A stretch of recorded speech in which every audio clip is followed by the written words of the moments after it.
भी दुनिया की सबसे बड़ी त्रासदियों में से एक भोपाल गैस त्रासदी से जुड़े कई सवालों का जवाब आज भी नहीं मिला है। भोपाल ने जिस लड़ाई को 29 साल तक मजबूती से लड़ा, वो 30वें साल में हार गया।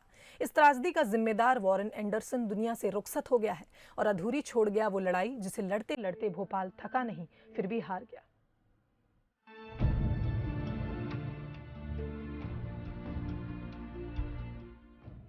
एक भयावह त्रासदी के बाद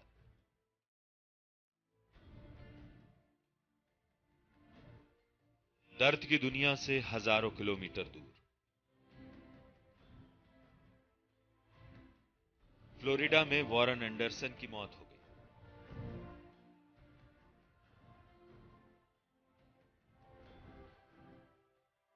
इतिहास की सबसे बड़ी औद्योगिक त्रासदी के आरोपी ने 92 साल की उम्र में दम तोड़ दिया। इसी के साथ उस भयावह त्रासदी के कई पन्ने भी शायद हमेशा के लिए एक अनसुलझी पहेली बनकर रह गए।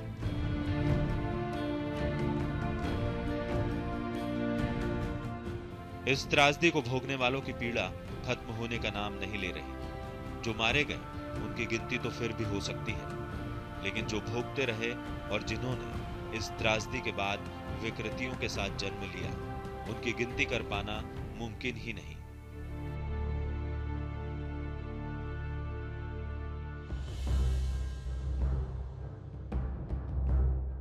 लेकिन एंडरसन, घटना के मुख्य आरोपी, सबसे जिम्मेदार शख्स, घटना के 4 दिन बाद ही 7 दिसंबर 1984 को गिरफ्तारी के महज 6 घंटे बाद मामूली जुर्माना देकर रिहा हो गया।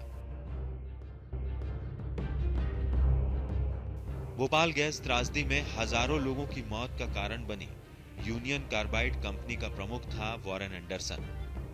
3 दिसंबर 1984 को यूनियन कार्बाइड से मिथाइल आइसोसाइनेट नाम की जहरीली गैस का रिसाव हुआ था।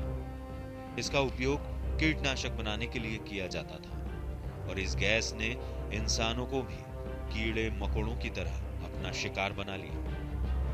मिग के रिसाव के बाद गैस के बादलों में phosgene, hydrogen cyanide, carbon monoxide, hydrogen chloride के अंश भी पाए गए।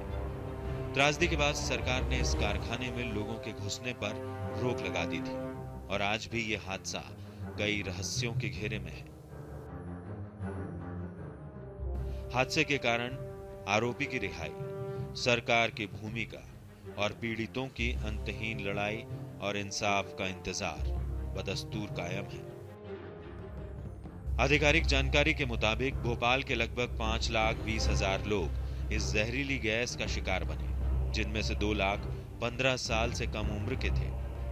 उस समय करीब 3,000 महिलाएं गर्भवती थी जो प्रभावित हुई, जिन्होंने विकृत बच्चों को जन्म दिया। आज भी गैस प्रभावित इलाकों में जाने पर एक अलग दुनिया से वाबस्ता हुआ जा सकता है।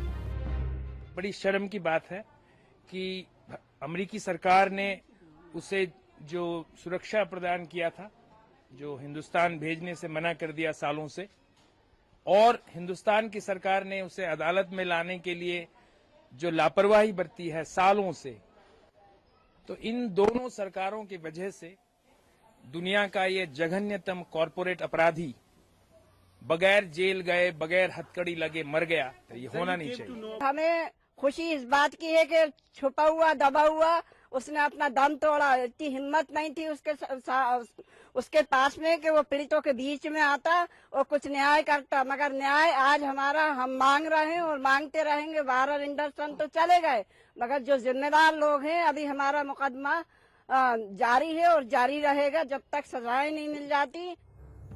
बीमारी का इलाज हो सकता है, तकलीफ घट सकती है, दर्द कम हो सकता है, लेकिन त्रासदी को इतिहास के पन्नों से मिटाया नहीं जा सकता।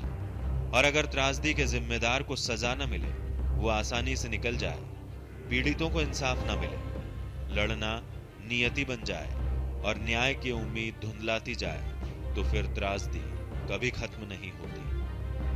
एंडरसन अपनी भरपूर जिंदगी जीकर दुनिया से अलविदा हुआ, लेकिन भोपाल आज भी इंसाफ को तरस रहा है।